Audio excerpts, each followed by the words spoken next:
রাস্তাঘাটের কী অবস্থা। আর আমি থাকি নিরাপদ হসপিটাল ডায়াগনস্টিক সেন্টারে। আপনারা দেখতে পাচ্ছেন আমি যাচ্ছি এখন। আসলে 2 দিন ধরে হসপিটালের ভিতরে অনেক জ্যামজাম, মানে কী বলবো, যা বলার ভাষা নেই। এতটাই খারাপ লাগতেছে, মাথা ব্যথা করতেছে, এই জন্য যাচ্ছি চা খাইতে। তো আপনারা ভালো থাকেন, আমিও চা খেতে যাচ্ছি। দেখতে পাচ্ছেন আমার ঠাকুরগাঁও শহর কতটা নিস্তব্ধ। আসলে আমি সবসময় ঢাকা শহরে থাকি, তো তাই এই জায়গার মজা পাচ্ছি না। আপনারা তো দেখতেই পাচ্ছেন আমি কোথায়।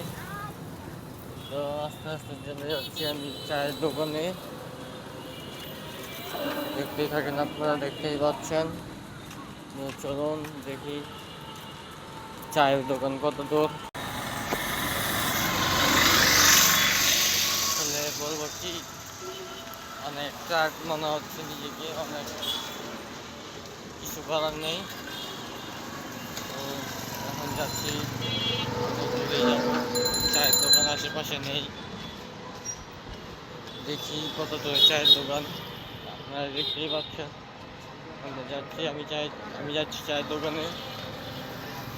আপনারা অনেক আশা নিয়ে ইউটিউবে আসছে, আমি অতটাও ভালো কন্টেন্ট বানাতে পারি না এবং আমার কথাও ভালো না, ভয়েস ভালো না। তারপরেও আপনাদের যদি ভালোবাসেন, আপনারা সবাই ইউটিউবে অনেক আশা নিয়ে আসছি, আপনারা সবাই যদি একটু ভালোবাসেন তাহলে আমি একটু আশ্বাস পাই। আপনারা যদি ভালো না বাসেন তাহলে আমি কীভাবে আশ্বাস পাবো বলেন।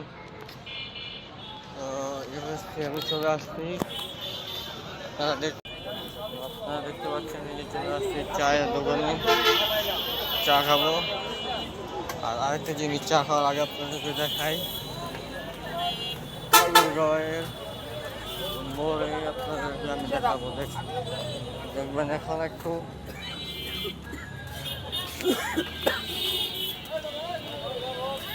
দেখবেন,